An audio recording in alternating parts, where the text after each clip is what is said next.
অসমীয়া মানুহৰ ইতিহাস যেতিয়া কোনোবাই পঢ়িব মই তাকে মাজে মাজে ভাবি আচৰিত হওঁ আমি ইমান দুৰ্ভগীয়া জাতি এটা অসমীয়া মানুহৰ ইতিহাস যেতিয়া পঢ়িব 50 বছৰ পাছত 100 বছৰ পাছত তেওঁলোক মানুহখিনি আচৰিত হ'ব যে এই জাতিটোক তেওঁলোকৰ নিজৰ মানুহখিনিয়ে কিমানবাৰ প্ৰতাৰণা কৰিছে এই চৰকাৰখনৰ প্ৰতাৰণা প্ৰবঞ্চনা বিশ্বাসঘাতকতাই অসমীয়া মানুহক অতি অন্ধকাৰ দিশ এটালৈ লৈ গৈ আছে যি অন্ধকাৰ দিশত আমাৰ শংকৰদেৱ বাবা শংকৰদেৱ হৈ গৈছে আমাৰ লাচিত বৰফুকন হিন্দুবীৰ হৈছে আজি যদি কোনোবা এজন নেতাই কা আন্দোলনটোক স্পষ্টভাৱে নাচ গানৰ আন্দোলন বুলি কৈছে কালি সেই একেজন হিমন্ত বিশ্ব শৰ্মাই কালি এখন সংবাদ মেলত কৈছে যে আমি ল'ৰাক স্প্লেণ্ডাৰ দিম নে বুলেট দিম এই কথা কণ্ট্ৰভাৰ্চিটো এই কা কণ্ট্ৰভাৰ্চিটোৰ প্ৰায় সমান কণ্ট্ৰভাৰ্চি এইবাৰ হিমন্ত বিশ্ব শৰ্মাই সেই কথাটোৰ লগতে আৰু এটা কথা কৈছিল যে আমি সুস্থ জাতীয়তাবাদৰ কথা পাতিম গতিকে সুস্থ জাতীয়তাবাদ ক'ত আছে য'ত এই সাম্প্ৰদায়িক মন্তব্যসমূহ নাথাকে ইমানকেইখন নৈ মাছৰ কথাটো মই নকওঁ অন্ধ্ৰপ্ৰদেশৰ পৰাই আহি আছে কণী অন্ধ্ৰপ্ৰদেশৰ পৰাই আহি আছে কিন্তু আপোনাৰ যিখিনি গাহৰি আমাৰ উৎপাদন থলুৱাভাৱে উৎপাদন কৰা হৈছিল সেয়াও আচলতে যতি পৰিছে এতিয়া আপোনাৰ গাহৰিও আমদানি কৰিব লগা হৈছে গতিকে কৃষিমন্ত্ৰী হিচাপে অতুল বৰা ডাঙৰীয়াৰ প্ৰভাৱ কি এইখিনি কথাৰ পৰা আচলতে বিচাৰ কৰিব পাৰি কেন্দ্ৰীয় জলসিঞ্চন মন্ত্ৰী হিচাপে আমাৰ জলসিঞ্চনৰ ব্যৱস্থা কিমান আগবাঢ়িল মীন পালনৰ ক্ষেত্ৰত আমি কিমান আগবাঢ়িলোঁ সেইটো প্ৰসংগৰে আপুনি কেশৱ মহন্ত ডাঙৰীয়াক চালি জাৰি চাব পাৰে আৰু যোগান মন্ত্ৰীৰ কথাটো আচলতে আলোচনা নকৰাটোৱে আচলতে বেছি সমীচীন চাগে আজিৰ প্ৰশ্নটো ৰাষ্ট্ৰীয়তাবাদ বনাম জাতীয়তাবাদ নহয় মই সদায় কৈ আহিছোঁ যে আপোনাৰ মনতো ৰাষ্ট্ৰীয়তাবাদ আছে মোৰ মনতো ৰাষ্ট্ৰীয়তাবাদ আছে আপুনি যিমান ভাৰতীয় ময়ো সিমান ভাৰতীয় বিজেপি যিমান ভাৰতীয় অসম গণ পৰিষদো সিমান ভাৰতীয় অসম জাতীয় পৰিষদো সিমান ভাৰতীয় কিন্তু এই যে অতি ৰাষ্ট্ৰীয়তাবাদৰ প্ৰকোপ অতি হিন্দু অতি হিন্দুত্ববাদ এই ধৰণৰ যিখিনি কথা সেইখিনি কথাৰহে আচলতে আমি চৰম বিৰোধী 6 নং দফাৰ প্ৰতিবেদনখন এতিয়া ক'ত আছে সৰ্বানন্দ সোণোৱালৰ ঘৰত আছে হিমন্ত বিশ্ব শৰ্মাৰ ঘৰত আছে ৰঞ্জিত দাসৰ ঘৰত আছে এতিয়া ক'ত আছে এই কথাটো কিন্তু অসমৰ মানুহে গম নাপায়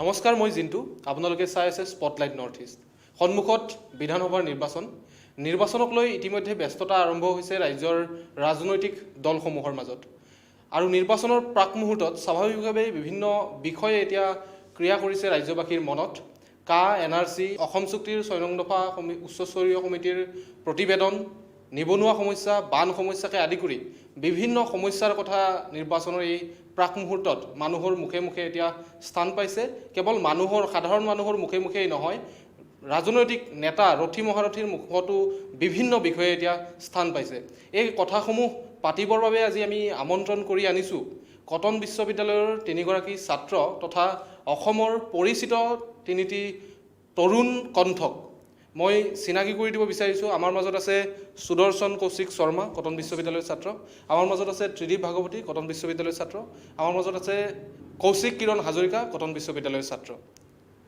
প্ৰথমে মই তিনিওজনৰ পৰা জানিব বিচাৰিম নিৰ্বাচন সমাগত 2016 বৰ্ষত বিজেপিয়ে যিসমূহ প্ৰতিশ্ৰুতি যিসমূহ কথা কৈ শাসনভাৰ দখল কৰিছিলে বিশেষকৈ অসম চুক্তিৰ কথা অসমীয়াৰ স্বাভিমানৰ কথা এনআৰচিৰ কথা দেখা গৈছে 2021 নিৰ্বাচনৰ প্ৰাক্ষণত বিজেপিৰ ৰথী মহাৰথী বা নেতাসকলে সেই বিষয়সমূহ এক প্ৰকাৰ এৰাই চলা দেখা গৈছে আৰু তাৰ সমান্তৰালভাৱে দেখা গৈছে যে বিজেপিয়ে যিসমূহ প্ৰতিশ্ৰুতি যিসমূহ কথা 2016ত কৈছিল 2021ত কংগ্ৰেছে তেনেকুৱা কিছু কথাৰ ৰূপৰেখা মানুহৰ মাজলৈ নিবলৈ তেওঁলোকে চেষ্টা কৰিছে ইতিমধ্যে তেওঁলোকে অসম বচাও আহক বুলি এক আন্দোলনো আৰম্ভ কৰিছে তদুপৰি দেখা গৈছে বিজেপিয়ে যিসমূহ কথা 16ত কৈছিল সেই কথাসমূহ এতিয়া নকৈ তেওঁলোকে নতুন কিছুমান কথা ক'বলৈ আৰম্ভ কৰিছে যেনেকৈ তেওঁলোকে 16ত অসম চুক্তিৰ কথা কৈছিলে 21ত তেওঁলোকে বড়ো চুক্তিৰ ওপৰত গুৰুত্ব প্ৰদান কৰা দেখা গৈছে গতিকে এই সমগ্ৰ প্ৰক্ৰিয়াটোত নৱপ্ৰজন্মৰ প্ৰতিনিধি হিচাপে আপোনালোকৰ যদি মই মতামতখিনি জানো প্ৰত্যেকৰে পৰা পোনপ্ৰথমে আচলতে ক'বলৈ গ'লে মই গোটেই পৰিস্থিতিটো এনেকৈ বুজাবলৈ ভাল পাম যে 2016ৰ পৰা 2021লৈ কেনেধৰণেনো কামখিনি কৰা হ'ল সেই সন্দৰ্ভত আচলতে মোৰ কেনেকুৱা লাগে ধৰক এখন ঘৰত 3গৰাকী তেওঁলোকৰ সন্তান মাকে বজাৰলৈ লৈ গৈছে লৈ যাওঁতে 3গৰাকী যিগৰাকী ডাঙৰ তেওঁ কৈছে মই লেইছৰ চিপছ খাম দ্বিতীয়টো হ'ল সৰু ল'ৰা গতিকে সি কৈছে মই ললিপপ খাম আৰু যিজনী ছোৱালীজনীয়ে কৈছে মই ফ্ৰুটি খাম গতিকে মাকে কি কৰিছে তুমি লেইছ খাবা গতিকে মই তোমাক 5 টকীয়া লেইছ এপেকেট দিলোঁ দ্বিতীয়টোক ক'লে তুমি ললিপপ খাবা মই তোমাক 2টা ললিপপ দিলোঁ আৰু থাৰ্ডজনী যিহেতু সেয়াৰ কথা ক'লে কি বুলি কয় ফ্ৰুটিৰ কথা ক'লে গতিকে ফ্ৰুটি দিলে নহ'লে এপি দিলে কথাটো হৈছে সেই 3গৰাকী শিক্ষাৰ্থী সেই 3গৰাকী সন্তানৰ কাৰণে কিন্তু আটাইতকৈ গুৰুত্বপূৰ্ণ বস্তুটো হ'ল পুষ্টি শিক্ষা গতিকে এই ধৰণৰ যিকেইটা মৌলিক প্ৰশ্ন, যিকেইটা মৌলিক তেওঁলোকৰ আচলতে প্ৰয়োজন, সেই মৌলিক প্ৰয়োজনসমূহ দূৰ কৰাৰ সলনি বিজেপি এই 5টা বছৰত কিন্তু এই ললিপপ দিয়া, লেজ দিয়া এই ধৰণৰ কামখিনিহে কৰি আছে।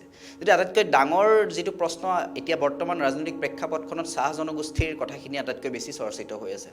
তেওঁলোকৰ কিন্তু মূল দাবীটো আছিল যে 351 টকা তেওঁলোকৰ ভাত্তা হ'ব লাগে, কিন্তু তাৰ পৰিৱৰ্তে 30 টকা বঢ়াই দি 2018ত সেয়া 167 নে 168 কৰা হ'ল। গতিকে সেই ধৰণৰ যিটো বস্তু আচলতে ৰাজনৈতিক টোপ, এতিয়া বাজেটত কোৱা হৈছে তেওঁলোকৰ বাবে অতিৰিক্ত টকা দিয়া হ'ব, কিন্তু এই ধৰণৰ যিখিনি বস্তু আনকি বড়ো চুক্তিৰ সময়তো আপুনি যদি লক্ষ্য কৰে যে যিটো দলৰ লগত তেওঁলোকে 2016 চনত চৰকাৰ গঠন কৰিছিল, সেই দলটোকে কিন্তু তেওঁলোকে আৰু দুৰ্নীতি, অপসংস্কৃতি এনেকুৱা ধৰণৰ কিছুমান কথাৰে তেওঁলোকক আচলতে দূৰ কৰি দি এতিয়া UPPLৰ লগত চৰকাৰ গঠন কৰিলে। যদি তোমালোকে জানিছিলাই তেওঁলোক দুৰ্নীতিত লিপ্ত, তেনেহ'লে 4 বছৰ তেওঁলোকৰ লগত কিয় শাসন কৰিলা? যদি 4 বছৰ লাগিল তোমালোকক কেৱল তেওঁলোকৰ অভিসন্ধি বুজিবলৈ, তেতিয়াহ'লে এই নতুন দলটোক যে তোমালোকে ভালকৈ বুজি পাইছা আৰু অনাগত দিনতো যে থাকিবা, সেই সন্দৰ্ভত কি নিশ্চয়তা আছে? আৰু তাৰ পাছতো এই 4টা বছৰ 5টা বছৰৰ বহুত নিয়োগ দিয়া হৈছে এতিয়া, কিন্তু নিয়োগখিনিত আচলতে প্ৰশ্ন উঠিব যে সেই নিয়োগখিনি কেৱল এই নিৰ্বাচনৰ মাহকেইটালৈকে থাকে নে তাৰ পাছতো তেওঁলোকৰ দৰমহা অনিয়মীয়া হৈ নাযায়তো? কাৰণ সেই ধৰণৰ ব্যৱস্থাৰ কাৰণে কিছু টেট শিক্ষকে এতিয়া পৰ্যন্ত আন্দোলন কৰি থাকিবলগীয়া হৈছে। আৰু এই 4টা বছৰৰ পাছত 4.5টা বছৰৰ পাছত এইবাৰ যেতিয়া নিৰ্বাচন হ'ব, অসমীয়া মানুহতে 3টা গুৰুত্বপূৰ্ণ কথাত আচলতে লাগি থকাটো উচিত জৰুৰী। সেই 3টা হৈছে, প্ৰথমটো হ'ল বানপানী বা গৰাখহনীয়া, যিটো লগতে লাগি আহে। এই গৰাখহনীয়াৰ বাবেই আমাৰ এতিয়া আটাইতকৈ বৃহত্তৰ নদীদ্বীপ মাজুলী এতিয়া বৃহত্তৰ নদীদ্বীপ নহয়। সেই যিধৰণৰ বানপানীৰ সমস্যা, এই বানপানী নিৰ্মূলকৰণৰ কাৰণে আমাৰ যেতিয়া যোৱাবাৰ বানপানী হৈছিল, যেতিয়া একেবাৰে অৱস্থা কাহিল হৈ গৈছিল, সেই লকডাউনৰ মাজত হৈছিল বানপানী, তাৰ পাছতো কিন্তু প্ৰধানমন্ত্ৰী ডাঙৰীয়া আহিবলৈ অসমত এবাৰলৈও সময় নাপালে। আৰু এতিয়া কেৱল নিৰ্বাচনী ৰণডংকা বজাবলৈ সেইফালে কৃষকসকলে বিদ্ৰোহ কৰি থকাৰ পাছতো 3বাৰকৈ অসমত কেৱল নিৰ্বাচনী সভাত ভাগ ল'বলৈ তেওঁ আহিব পাৰিছে। গতিকে ইয়াত তেওঁলোকৰ যি আচলতে আমাৰ মানুহখিনিৰ প্ৰতি, আমাৰ আচলতে আৰ্তনাদৰ প্ৰতি তেওঁলোকৰ কি এনেধৰণৰনো মৌলিক বিচাৰ, সেই বিচাৰখিনি আচলতে উমি চাব পাৰি, গম পাব পাৰি। আৰু দ্বিতীয় প্ৰশ্নটো হ'ল আমাৰ যিটো আমাক লাগিছিল এটা ৰক্ষা কৱচৰ কথা, সেই ৰক্ষা কৱচটো কিয়? আমি গোটেই সৰ্বভাৰতীয় প্ৰেক্ষাপটতকৈ 20 বছৰৰ অতিৰিক্ত বোজা গ্ৰহণ কৰিলোঁ। আমি সেই বোজাৰ কাৰণে আমাক যি ৰক্ষা কৱচৰ কথা, সেই কমিটিৰ প্ৰতিবেদনেই হৈ ৰ'ল। সেই প্ৰতিবেদনে এটা চিল মোহৰ পৰ্যন্ত নপৰিল, আৰু সেইখনটো এতিয়া নহ'বও পাৰে বুলি তেনেকুৱা ধৰণৰ ইংগিত কিছুমানো দিয়া হৈছে। আৰু যিটো তৃতীয় প্ৰশ্ন, সেইটো তৃতীয় প্ৰশ্ন হ'ল NRC, যিটো NRC বৰ্তমান সঁচাকৈ এখন খেলেই হৈ আছে। মই ত্ৰিদীপকো একেটা প্ৰশ্নই সুধিব বিচাৰিছোঁ যে 2016ত বিজেপিৰ যিসমূহ প্ৰতিশ্ৰুতি আছিল, 2021ত সেইসমূহ প্ৰতিশ্ৰুতি আকৌ কংগ্ৰেছে লৈ আহিছে। বিজেপিয়ে 2016ৰ প্ৰতিশ্ৰুতিসমূহ এৰাই চলি নতুন কিছু কথা বতৰা তেওঁলোকে আৰম্ভ কৰিছে। গোটেই প্ৰক্ৰিয়াটোত ত্ৰিদীপৰ মতামত কি হ'ব? কথাটো এনেকুৱা ধৰণৰ যে এখন চৰকাৰ যেতিয়া কোনো এখন ৰাজ্যলৈ আহে বা যিকোনো এটা নিৰ্বাচনেই যেতিয়া অনুষ্ঠিত হয়, নিৰ্বাচনটোৰ কিছুমান বিশেষত্ব থাকে। এতিয়া আমি যদি 2016ৰ গোটেই নিৰ্বাচনটোৰ কথা চাওঁ, নিৰ্বাচনটোৰ বিশেষত্ব এইটোৱে আছিল যে অসমীয়া মানুহৰ, অসমবাসীৰ জাতি মাটি ভেদি তেওঁলোকে সুৰক্ষা কৰিম বুলি কৈছিল। অৰ্থাৎ আমাৰ যিখিনি জাতীয় প্ৰশ্ন অগপৰ 2টা কাৰ্যকাল কংগ্ৰেছৰ অত বছৰৰ কাৰ্যকালৰ পাছতো অমীমাংসিত হৈ থাকিছিল, যিখিনি জাতীয় প্ৰশ্নৰ উত্তৰ অসমৰ মানুহে পোৱা নাছিল, সেই উত্তৰখিনি তেওঁলোকে দিয়াৰ কথা আছিল। সেইটো আছিল গোটেই নিৰ্বাচনটোৰ মূল বিশেষত্ব। ইতিহাসৰ ছাত্ৰ এজনে যেতিয়া সেই নিৰ্বাচনটো পঢ়িব, তেওঁৰ বাবে মূল বিশেষত্বটো সেইটো। আৰু সেই নিৰ্বাচনটোত সৰ্বানন্দ সোণোৱালে ৰাস্তা ঘাট নিৰ্মাণৰ কথা কৈছিল, দুৰ্নীতিমুক্ত অসম গঢ়াৰ কথা কৈছিল, সকলো কথা কৈছিল। আৰু সকলো কাম কৰাটো যিহেতু চৰকাৰৰ দায়িত্ব, সেই কামখিনি সেই কথাখিনি তেওঁলোকে নিৰ্বাচনী ভাষণত ক'বও লাগিব। কিন্তু মূল যিটো বিশেষত্ব আছিল, সেই মূল বিশেষত্বটো এইটোৱে আছিল যে জাতি মাটি ভেটি সুৰক্ষা কৰিম। এতিয়া জাতি মাটি ভেটি সুৰক্ষা কৰিম বুলি কোৱা চৰকাৰখন যেতিয়া আহিল, তাৰপাছত প্ৰথমতেই আপোনাৰ যদি মনত আছে, সৰ্বানন্দ সোণোৱাল NRCৰ কাৰ্যালয়লৈ যায়। NRCৰ কাৰ্যালয়ত যিদিনা সৰ্বানন্দ সোণোৱালে ভৰি থৈছিল, পুনৰ সেই জাতীয় নায়ক সৰ্বানন্দ সোণোৱালৰ যিটো ছবি, জাতীয় নায়ক হিচাপে অসমীয়া মানুহক সকলো দুখ দুৰ্দশাৰ পৰা উদ্ধাৰ কৰিবলৈ অহা মানুহজনৰ যিটো ছবি, সেই ছবিটো আমাৰ অসমীয়া মানুহৰ মনত ডাঙৰ হৈ আহিছিল। আমাৰ আশা এইবাবেই আছিল, কাৰণ সেই চৰকাৰখনত থকা প্ৰায়খিনি মানুহে জাতীয়তাবাদী মানুহ, প্ৰায়খিনি মানুহে সদৌ অসম ছাত্ৰ সন্থাৰ মজিয়াৰ পৰা গৈছে, অসম জাতীয়তাবাদী যুৱ ছাত্ৰ পৰিষদৰ মজিয়াৰ পৰা গৈছে। তেওঁলোকে আমাতকৈ অসমৰ জাতীয় সমস্যাকেইটাক ভালকৈ বুজি পায়। তাৰ পাছত যেতিয়া NRCৰ কাম কাজ আহিল, বাৰে বাৰে উচ্চতম ন্যায়ালয়ে স্বীকাৰ কৰিব লগা হ'ল যে চৰকাৰখনে তেওঁলোকক সহযোগ কৰা নাই, যাৰ বাবে অত ধন ব্যয় কৰাৰ পাছতো গোটেই NRCখন আজি মূল্যহীন দলিল এখন হৈ পৰি থাকিল। সেই দলিলখনক লৈ চৰকাৰৰ স্থিতি এতিয়া দুদুল্যমান। তাৰ পাছত যদি আপুনি একেলগে সীমা সুৰক্ষাৰ কথাটো চাই, কেইদিনমান আগতে সৰ্বানন্দ সোণোৱালে বিধানসভাত কৈছে যে তেওঁলোকে ইজৰাইলৰ পৰা প্ৰযুক্তি আনি তেওঁ যেতিয়া ৰাজনাথ সিঙক গৈ ক'লে যে আমাৰ সীমান্ত চিল কৰিব লাগে, তেতিয়া ৰাজনাথ সিঙে হেনো ইজৰাইললৈ গ'ল, তাৰ পাছত তাৰ পৰা সীমান্ত আনি অসমৰ সীমান্ত চিল কৰি দিলে। এতিয়া আমাৰ যিখিনি হাতত থকা তথ্য বা লোকসভা ৰাজ্যসভাত চৰকাৰে দিয়া যিখিনি তথ্য, সেই তথ্যমতে কিন্তু ভাৰত বাংলাদেশ সীমান্ত আজিও উন্মুক্ত হৈ আছে। এই ধৰণৰ কথাবিলাকত তাৰপাছত যেতিয়া 6 নং দফাৰ কথা আহিল, 6 নং দফাৰ বাবে প্ৰতিবেদন হ'ল, আৰু সেই সময়খিনি যিহেতু আপুনিও কা আন্দোলনৰ লগত জড়িত আছিল, এনেকুৱা এটা পৰিৱেশ অসমত সৃষ্টি কৰা হ'ল যে কা আন্দোলনটো দমন কৰিব লাগে, আৰু তাৰ বাবে টোপটো হ'ল 6 নং দফা। সেই কথাটো মানুহে তেতিয়া বিশ্বাস কৰা নাছিল, কিন্তু এতিয়া গোটেই খেলখন যে 6 নং দফাৰ জৰিয়তে কা আন্দোলনটোক দমন কৰিব বিচৰা হৈছিল, আৰু তাৰ পাছত অসমীয়া মানুহক পুনৰবাৰ টুপি পিন্ধাবলৈ 6 নং দফাৰ কমিটি গঠন কৰি দিয়া হৈছিল, সেই কথাটো এতিয়া পৰিস্ফুট হৈ গ'ল। কাৰণ 6 নং দফাৰ প্ৰতিবেদনখন এতিয়া ক'ত আছে? সৰ্বানন্দ সোণোৱালৰ ঘৰত আছে, হিমন্ত বিশ্ব শৰ্মাৰ ঘৰত আছে, ৰঞ্জিত দাসৰ ঘৰত আছে, নে ক'ত আছে? এই কথাটো কিন্তু অসমৰ মানুহে গম নাপায়, তেওঁলোকে নকয়। গতিকে 6 নং দফাৰ প্ৰতিবেদনত লিখাই আছে যে অতি বেছি 2 বছৰ ল'ব পাৰিব, তাতকৈ বেছি নহয়। 3 মাহৰ মূৰে মূৰে ৰিভিউ কমিটি হ'ব লাগিব, এখনো মিটিং নাই হোৱা। গতিকে চূড়ান্তভাৱে পুনৰবাৰ জাতিটোক প্ৰতাৰণা কৰা হৈছে। NRCৰ কথা আছে, কাৰ কথা আছে, কাৰ ক্ষেত্ৰততো তেওঁলোকৰ স্থিতি এতিয়া মুকলি। অমিত শ্বাহে বাৰে বাৰে পশ্চিমবংগলৈ যেইবাৰেই গৈছে প্ৰত্যেকবাৰেই কৈছে যে কা আহি আছে। তাৰ মানে কথাটো এইটো নেকি যে আমাৰ মাত্ৰ 14খন লোকসভাৰ আসন, পশ্চিমবংগত লোকসভাৰ আসনৰ সংখ্যা বেছি, আমাৰ সেইবাবে গুৰুত্ব কম নেকি আজিৰ ভাৰতৰ এই যুক্তৰাষ্ট্ৰীয় ব্যৱস্থাটোত? এই যিটো মূল প্ৰশ্ন, এই প্ৰশ্নটো কিন্তু আমি তুলিব লাগে। গতিকে মূল কথাটো এইটোৱেই যে তেওঁলোকে ৰাস্তা ঘাট বনাইছে, দলং নিৰ্মাণ কৰিছে, বিশ্ববিদ্যালয় নিৰ্মাণ কৰিছে, সেইবোৰৰ ঘোষণা কৰা হৈছে, এইবোৰ খুব ভাল কথা, এইবোৰ কৰিব লাগে। কিন্তু মূল যিটো প্ৰশ্ন, তেওঁলোকে যে সৰ্বানন্দ সোণোৱালেতো ৰাস্তা ঘাট বনাম বুলি কৈ তাত বহা নাই, সৰ্বানন্দ সোণোৱালেতো তাত আমাৰ বাটটো পকী কৰি দিম বুলি কৈ তাত বহা নাছিল। জাতীয় নায়ক সৰ্বানন্দ সোণোৱাল যিজন জাতীয় নায়কৰ অপমৃত্যু ঘটিছে, সেই মানুহজনে এই মূল প্ৰশ্নবিলাকৰ পৰা কিদৰে আঁতৰি ফুৰিছে, এই গোটেই যিটো প্ৰশ্ন, এই প্ৰশ্নটোৱে এই কথাটোৱে পৰিস্ফুট কৰি দিয়ে যে তেওঁলোকে নিজৰ জাতীয় দায়বদ্ধতাবোৰ পূৰণৰ ক্ষেত্ৰত চূড়ান্তভাৱে ব্যৰ্থ হৈছে, আৰু সেই ব্যৰ্থতাৰ বাবেই এই চৰকাৰখনৰ প্ৰতাৰণা, প্ৰবঞ্চনা, বিশ্বাসঘাতকতাই অসমীয়া মানুহক অতি অন্ধকাৰ দিশ এটালৈ লৈ গৈ আছে, যি অন্ধকাৰ দিশত আমাৰ শংকৰদেৱ, বাবা শংকৰদেৱ হৈ গৈছে, আমাৰ লাচিত বৰফুকন হিন্দুবীৰ হৈছে, আৰু সমান্তৰালভাৱে অসমীয়া জাতীয়তাবাদী গোটেই সত্তাটো তেওঁলোকে নাশ কৰি, তেওঁলোকে ধ্বংস কৰি, তেওঁলোকে অগপৰ দৰে কিছুমান প্ৰাক্তন আঞ্চলিক শক্তিক লগত লৈ এই গোটেই জাতীয়তাবাদী সত্তাটো নাশ কৰি অসমকো তেওঁলোকৰ যি হিন্দু ৰাষ্ট্ৰৰ কল্পনা, যি তেওঁলোকৰ বৃহত্তৰ হিন্দুত্ববাদৰ কল্পনা, তাত অন্তৰ্ভুক্ত কৰিবলৈ প্ৰচেষ্টা চলাই আছে। গতিকে উন্নয়নৰ কাম কাজখিনি ভাল, সেই কামখিনিত আমি তেওঁলোকক সমৰ্থন জনাম, কিন্তু জাতীয় ইছ্যুবিলাকত আজিকালি কিয় সৰ্বানন্দ সোণোৱাল, হিমন্ত বিশ্ব শৰ্মাই কথা নকয়, নৰেন্দ্ৰ মোদী, অমিত শ্বাহে কথা নকয়, এই প্ৰশ্নটোহে আমি তেওঁলোকৰ পৰা জানিব খোজোঁ। 2016ত বিজেপিৰ যিখিনি প্ৰতিশ্ৰুতি আছিল, জাতি মাটি ভেটিৰ শ্লোগান আছিলে, এতিয়া তেওঁলোকে সেইখিনি আৰু দি থকা নাই, দোহাৰি থকা নাই। এতিয়া সেই একেখিনি বস্তু লৈ নিৰ্বাচনত নামিছে কংগ্ৰেছে। অসম বচাও আহক তেওঁলোকে আন্দোলন আৰম্ভ কৰিছে। গতিকে কংগ্ৰেছৰ এই যি আন্দোলনটো আৰম্ভ কৰিছে বা তেওঁলোকে যিখিনি কথা কৈছে, সেই পুৰণা প্ৰতিশ্ৰুতিয়ে, সেই কথা বতৰাখিনি অসমৰ মানুহক আশ্বস্ত কৰিব পাৰিব বুলি ভাবেনে? কালি ৰাহুল গান্ধী আহিছিল বৰ্ডিং খেলপথাৰত, শিৱসাগৰৰ বৰ্ডিং খেলপথাৰত তেওঁ মিটিং এখন কৰিছে, আৰু তাত তেওঁলোকে নৌকা বুলি এখন গামোচা পিন্ধিছে। কিন্তু আটাইতকৈ লক্ষণীয় কথাটো এইটো, তাত সুস্মিতা দেৱ উপস্থিত আছিল, আৰু সুস্মিতা দেৱে ৰাতি এটা টুইট কৰিছে যে অসমখনক লৈ তেওঁলোকৰ ধাৰণাটো বেলেগ, তেওঁলোকে অসমখনক বহু ভাষিক ৰাজ্য হিচাপে গ্ৰহণ কৰে। অৰ্থটো এইটো যে তেওঁলোকৰ কংগ্ৰেছৰ ভিতৰতেই বৰাকত কাখন তেওঁলোকক লাগে, ব্ৰহ্মপুত্ৰ উপত্যকাত তেওঁলোকক কাখন নালাগে। গতিকে কংগ্ৰেছৰ দৰে দল এটাই, যিটো দলে ইতিমধ্যে সাম্প্ৰদায়িক AIDF-ৰ লগত মিত্ৰতা কৰিছে, যিটো দলে অত বছৰে অসমীয়া মানুহক শোষণ বঞ্চনা দি আহিছে, সেই কথাবোৰ তেওঁলোকে নিৰ্বাচনী লাভালাভৰ বাবে ক'ব পাৰে। সেই কথাবোৰ কোৱাটো তেওঁলোকৰ অধিকাৰ, তেওঁলোকৰ ইছ্যুটো তেনেকুৱা হ'ব পাৰে, কিন্তু অসমীয়া মানুহে বিশ্বাস কৰিবনে নাই, এই প্ৰশ্নটোৰ উত্তৰ মই এইকাৰণে নিদিওঁ, কাৰণ সেইটো অসমীয়া মানুহৰ সিদ্ধান্ত। কিন্তু মই ব্যক্তিগতভাৱে কংগ্ৰেছে অসম চুক্তিখনৰ কথা ক'লে, কংগ্ৰেছে 6 নং দফাৰ কথা ক'লে, কংগ্ৰেছে NRCৰ কথা ক'লে, কংগ্ৰেছৰ দৰে দল এটাই অসমীয়া মানুহৰ খিলঞ্জীয়া মানুহৰ সুৰক্ষাৰ কথা ক'লে, মই অন্ততঃ পতিয়ন নাযাওঁ এইবাবেই, কাৰণ প্ৰথমতে তেওঁলোকৰ মাজত থকা বিভেদবোৰ দূৰ কৰক, সুস্মিতা দেৱক বুজাওক, বা ৰাহুল গান্ধীয়ে নিজাকে বুজাওক যে কাখন অসমক লাগে নে নাই, এই কথাটো নিজৰ মাজত প্ৰথমতে পাতি লওক, তেতিয়া অসমৰ মানুহে তেওঁলোকৰ কথা শুনিব। মই কৌশিকৰ কাষলৈ আহিছোঁ। কৌশিক, তেওঁলোকে 2016ত অসম চুক্তিৰ কথা কৈছিল, 6 নং দফাৰ কথা কৈছিল, 2021ত তেওঁলোকে বড়ো চুক্তিৰ কথা কৈছে, বড়ো চুক্তিৰ গুণানুকীৰ্তন কৰিছে। হয়, নমস্কাৰ। মানে কথাটো এনেকুৱা ধৰণৰ যে আপোনালোকে আমাক 2016 চনত যিসমূহ টোপ দিলে আমি ল'লোঁ, টোপসমূহ ল'লোঁ, আৰু যিকোনো প্ৰতিশ্ৰুতি দিলে প্ৰতিশ্ৰুতিসমূহ লোৱা হ'ল। কিন্তু অসমীয়া জাতিটোৰ প্ৰতি, অসমীয়া জাতিৰ সিদ্ধান্তৰ প্ৰতি যিসমূহ ভেঙুচালি, সেই ভেঙুচালিসমূহ আমি গোটেই 5 বছৰত স্পষ্টভাৱে দেখিছোঁ। আজি যদি কোনোবা এজন নেতাই কা আন্দোলনটোক স্পষ্টভাৱে নাচ গানৰ আন্দোলন বুলি কৈছে, কালি সেই একেজন হিমন্ত বিশ্ব শৰ্মাই কালি এখন সংবাদমেলত কৈছে যে আমি ল'ৰাক স্প্লেণ্ডাৰ দিম নে বুলেট দিম। এই কথা কণ্ট্ৰভাৰ্চিটো, এই কা কণ্ট্ৰভাৰ্চিটোৰ প্ৰায় সমান কণ্ট্ৰভাৰ্চি।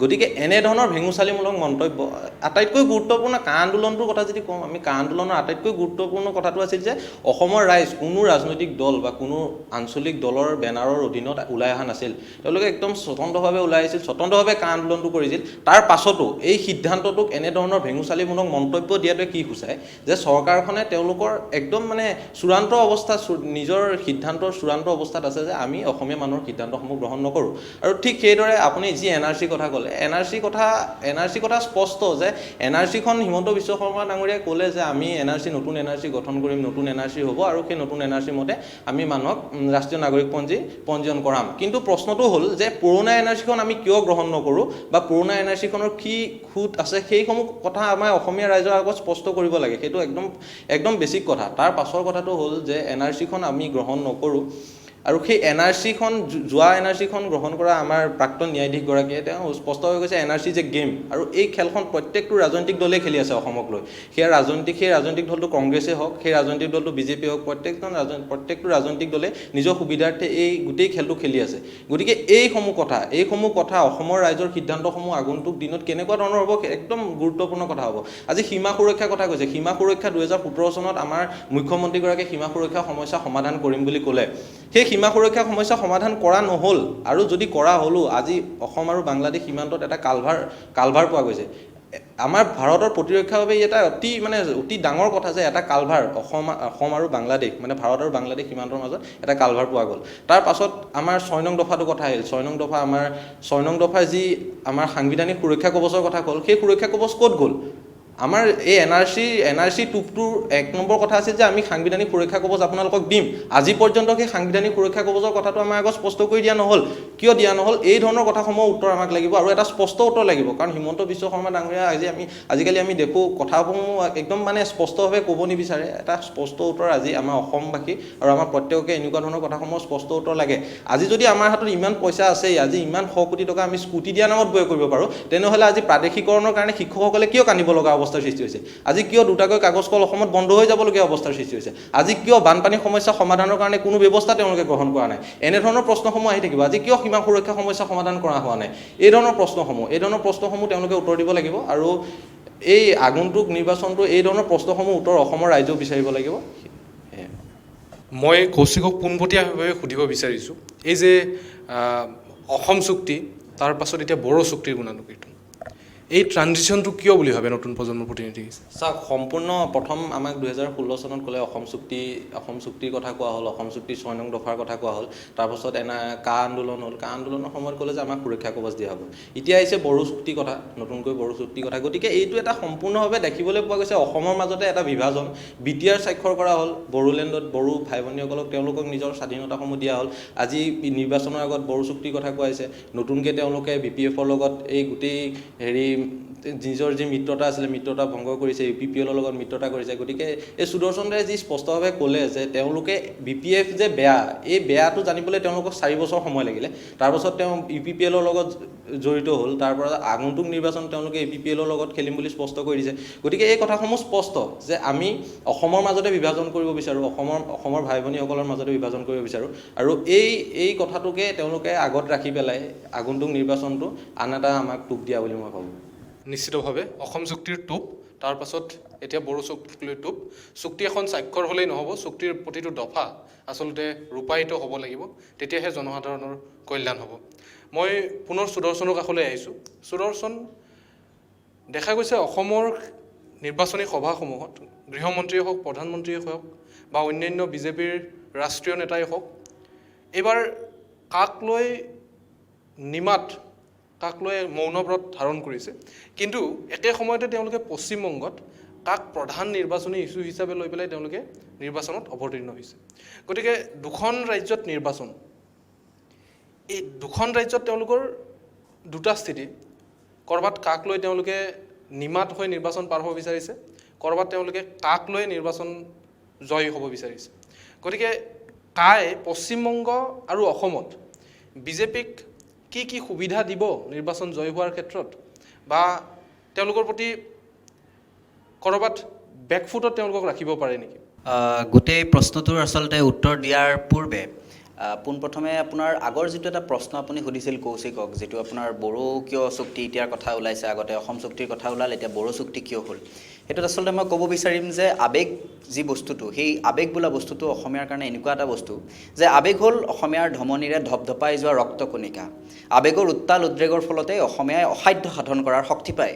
গতিকে সেই যিটো আৱেগ, সেই আৱেগটোকে আচলতে আমাৰ নৃগোষ্ঠীয় যিটো আৱেগ, সেই গোষ্ঠীগত যি আৱেগ, আমাৰ পৃথক পৃথক আৱেগ আছে, সেই আৱেগসমূহ আচলতে ব্যৱহাৰ কৰি সেই বিভাজনমুখিতাক আচলতে প্ৰশ্ৰয় দি সেই বিভাজনমুখিতাৰে আচলতে নিজৰ পথ প্ৰশস্ত কৰিবলৈ আচলতে বিজেপি অগ্ৰসৰ। আৰু সেইকাৰণে পোনপ্ৰথমে বৃহৎ অসমীয়া জাতিসত্তাটোৰ আৱেগটোক ব্যৱহাৰ কৰি জাতি মাতি ভেটি হ'ল। তাৰপাছত বড়ো শান্তি চুক্তিৰ কথা কৈ বড়োখিনিক বেলেগ এটা পৃথক কৰা হ'ল। আৰু সেইকাৰণে দুৰ্ভাগ্যবশতঃ মই আচলতে অতি লজ্জিত অনুভৱ কৰিছিলোঁ তেতিয়া, যেতিয়া কাৰ আন্দোলন হৈ আছে আৰু BPF দলৰ প্ৰমীলা ৰাণী ব্ৰহ্ম ডাঙৰীয়ানীয়ে, মোৰ যদি ভুল হোৱা নাই, তেওঁ স্পষ্টকৈ কৈছে যে অসমত যি হয় হৈ থাকক, বড়োলেণ্ডত খালি কা বলবৎ কৰা নহ'ব। গতিকে তেনেকুৱা ধৰণৰ পিছত আপুনি চাব যে স্বায়ত্ব পৰিষদ, এই ঠায়ে ঠায়ে স্বায়ত্ব পৰিষদ, ঠায়ে ঠায়ে স্বায়ত্ব পৰিষদ। আৰু তাৰপাছত আটাইতকৈ আজি মই দ্য আছাম ট্ৰিবিউন কাকতখন পঢ়ি আছিলোঁ, তাত এতিয়া আকৌ নতুনকৈ এখন আপোনাৰ কালি নে কি প্ৰেছ মিট হৈ গ'ল, মণিপুৰী স্বায়ত্তশাসিত পৰিষদ এখন বিচৰা হৈছে অসমত। গতিকে এই ধৰণৰ যিখিনি এনেকুৱা ভাগ ভাগ আমি হৈ গৈ আছোঁ, মই কোৱা নাই তেওঁলোকৰ দাবীটো ন্যায্য হয় নে নহয়, কিন্তু সেই দাবীটোত ন্যায্যতা আছেনে নাই সেইটো এটা পাছৰ প্ৰসংগ। কিন্তু আমি যি এনেকৈ ভাগ ভাগ হৈ যাব ধৰিছোঁ, কলিতা মানুহখিনিয়ে কৈছে আমি কলিতা, অমুকখিনি মানুহে কৈছে আমি অমুক, আমি আচলতে সেইখিনি মানুহ নহয়। কোনোবাই নিজৰ যি পৰিস্থিতি, যি আপোনাৰ মানে আপোনাৰ পৰিস্থিতি, আপোনাৰ 6টা জনগোষ্ঠী এতিয়া জনজাতিকৰণৰ কাৰণে লাগি আছে, গতিকে তেওঁলোকৰ যিখিনি পৰিস্থিতি, সেই আৱেগ, সেই ক্ষুদ্ৰ ক্ষুদ্ৰ যি জাতিসত্তাৰ আৱেগ, সেইখিনিকে আচলতে ব্যৱহাৰ কৰি গোটেই বিজেপি এই দলটোৱে আমাক আচলতে ব্যৱহাৰ কৰি থকাৰ এটা যিটো দৃষ্টিপথ, এটা প্ৰেক্ষাপট আহি পৰিছে, সেই প্ৰেক্ষাপটটো আচলতে বহুত দুৰ্ভাগ্যজনক। গতিকে তাৰ পাছত আমি যেতিয়া কাৰ কথা প্ৰসংগলৈ আনিম, সেই কাৰ প্ৰসংগত আমি দেখিছিলোঁ যে অসম আন্দোলনৰ ইমান তিক্ততাপূৰ্ণ এটা অভিজ্ঞতা গৈছিল মানুহৰ হাতৰ পৰা, যাৰ ফলত আমি এতিয়ালৈকে 35 বছৰৰ পাছতো আচলতে শুদ্ধ NRC এখন পাইছোঁ নে নাই তাক লৈ দ্বিধাগ্ৰস্ত হৈ আছোঁ। তেনে এটা প্ৰেক্ষাপটৰ পাছতো কিন্তু কোনো এজন উমৈহতীয়া নেতা নোহোৱাকৈ, কোনো এটা উমৈহতীয়া নেতৃত্ব দিব পৰা দল নোহোৱাকৈ কিন্তু সকলো মানুহ ৰাজপথলৈ ওলাই আহিছিল। মই যিখিনি মানুহ সচৰাচৰ কেৱল ঘৰত আৰু চাকৰিত যোৱা সময়ত চাকৰিত আৰু তাৰ বাহিৰে ঘৰত, এই ধৰণৰ যিখিনি মানুহ আছিল, সেই মানুহখিনিও আচলতে কোনো দল সংগঠন নিৰ্বিশেষে ৰাজপথলৈ ওলাই আহিছিল কেৱল এই নিজৰ যিটো আৱেগ, সেই আৱেগটোক আচলতে সাৰোগত কৰি। গতিকে সেই ধৰণৰ প্ৰসংগৰ কাৰণে আচলতে মই ভাবোঁ আপোনাৰ যিটো প্ৰশ্ন যে ইয়াত কাৰ ক্ষেত্ৰত কিয় নিমাত আৰু তাত কিয় কাৰ ক্ষেত্ৰত আচলতে সহমত তেওঁলোকে দি আছে, অসমত তেওঁলোকে দেখিলে যে এনেধৰণে ভাগ কৰিব পৰা যায়। আৰু যেতিয়া জইণ্ট পাৰ্লিমেণ্টাৰী কমিটি, আচলতে যুটীয়া সংসদীয় কমিটি আহিছিল 2018 চনত, যদি মোৰ ভুল হোৱা নাই, তেতিয়া আচলতে দেখা গৈছিল যে ব্ৰহ্মপুত্ৰ উপত্যকাই একেস্বৰে আচলতে নস্যাৎ কৰিছিল কাৰ যিখিনি আমাৰ সম্ভাৱনীয়তা, কিন্তু বৰাক উপত্যকাত আচলতে ক্ষুদ্ৰ ক্ষুদ্ৰভাৱে কিছু সংখ্যকে কিন্তু তাক ছাপোৰ্ট কৰা দেখা গৈছিল, সমৰ্থন জনোৱা দেখা গৈছিল। গতিকে তেওঁলোকে ভাবিছে যে ইয়াত এটা নিৰ্বাচনী এইটো ইছ্যু কৰাতকৈ, অসমীয়া মানুহৰ আৱেগক পোনপটীয়াকৈ আঘাত কৰাতকৈ, কুঠাৰাঘাত কৰাতকৈ আমি আচলতে সেই ক্ষেত্ৰত নিমাত হৈ থকাটোৱে বেছি প্ৰাসংগিক। আৰু পশ্চিমবংগৰ নিৰ্বাচনৰ ক্ষেত্ৰত কি হয় যে পশ্চিমবংগত যদি চৰকাৰৰ গাদীভাৰ তেওঁলোকে গ্ৰহণ কৰিব পাৰে, তেতিয়া আপোনাৰ যেতিয়া আকৌ আপোনাৰ লোকসভা নিৰ্বাচন হ'ব, তেতিয়া তেওঁলোকৰ যি আসনৰ সংখ্যা 40তকৈও বেছি, যদি মোৰ ভুল হোৱা নাই। গতিকে কিন্তু অসমৰ ক্ষেত্ৰত আসনৰ সংখ্যা মাত্ৰ 14। অসমখন তেওঁলোকে কেৱল এই গোটেই নৰ্থ ইষ্টখনৰ এই 25খন আসনৰ ক্ষেত্ৰতে আচলতে ভাবি চায় মোৰ হিচাপত। গতিকে সেইকাৰণে আচলতে তাত কাটোক প্ৰধান ইছ্যু হিচাপে কৰি লৈছে, কাৰণ বংগৰ লগত এটা ইতিহাস জড়িত হৈ আছে। যেতিয়া বংগ বিভাজন হৈছিল, যেতিয়া ভাৰতৰ বিভাজন হৈছিল, তেতিয়া বংগখনো কিন্তু দুটা ফাল হৈছিল। সেইকাৰণে পূব বংগ গৈ বাংলাদেশ, বৰ্তমান বাংলাদেশ হ'ল, আৰু পশ্চিমবংগ এখন এনেকুৱা ৰাজ্য যিখনে আচলতে সেই যিখিনি আমাৰ আচলতে পৰিৱেশ, সেই 1947 চনৰ পৰিৱেশ, সেই পৰিৱেশখিনিৰ মাজেৰে আহিছে। আৰু সেইকাৰণে তাত আচলতে বহুতো ভগনীয়া মানুহ যদি আছে, মোৰ ভুল হোৱা নাই যদি, তেতিয়াহ'লে তাত বহুতো ভগনীয়া মানুহ আছে। আৰু সেইকাৰণে তাত এটা প্ৰধান ইছ্যু হৈ আছে। প্ৰত্যেকখন ৰাজনৈতিক সভাতে আমি আনিম এনেকুৱা ধৰণৰ কথা চলি আছে। কিন্তু অসমৰ ক্ষেত্ৰত এখন এইকাৰণেই নিমাত, কাৰণ খনৰ লগত অসমীয়া মানুহৰ আৱেগ জড়িত হৈ আছে, যিটো আৱেগ আচলতে কোনো ধৰণৰ আপোনাৰ মানে এই বনাই লোৱা আৱেগ নহয়, ফেক্টৰীগত আৱেগ নহয়, সেয়া মানুহৰ নিভাঁজ মনৰ পৰা নিগৰিত এটা আৱেগ। সেই আৱেগটোক লৈ আচলতে তেওঁলোকে কুঠাৰাঘাত কৰিবলৈ তেওঁলোকে প্ৰয়াস নকৰাটোৱে আচলতে সমীচীন বুলি গণ্য কৰিছে। মই ত্ৰিদীপৰ কাষলৈ আহিছোঁ। পোনপটীয়া প্ৰশ্ন, কাই পশ্চিমবংগত বিজেপিক কিদৰে সহায় কৰিব আৰু অসমত বিজেপিক কিদৰে সহায় কৰিব বা কিদৰে বেকফুটত ৰাখিব বুলি ভাবা? কাৰ গোটেই বিষয়টো এতিয়া তেওঁলোকে অসমত নকয়, কাৰণ এইকাৰণে নকয় কাৰণ পশ্চিমবংগৰ নিৰ্বাচন খুব সম্ভৱতঃ আমাৰ পিছত হ'ব, অসমতকৈ পিছত হ'ব, গতিকে পশ্চিমবংগত এইটো ইছ্যু কৰিব, অসমত নকৰে। সেইটো তেওঁলোকৰ টেকনিকেল কথা, সেইটো এটা ৰাজনৈতিক দলৰ লাভালাভৰ নিজৰ কথা। আৰু সেই কথাখিনি তেওঁলোকে বিজেপি এটা যিহেতু খুব সংগঠিত এটা দল, বিজেপিৰ আমি যদি সাংগঠনিক শক্তিটো চাওঁ, এইটো এটা অবিস্মৰণীয় কথা, এটা অদ্বিতীয় এটা মানে পৰিঘটনা বিজেপিৰ গোটেই যিটো সাংগঠনিক শক্তি, গতিকে তেওঁলোকে সেই গোটেই ইছ্যুটো তেনেকৈ খেলিবলৈ চেষ্টা কৰিছে।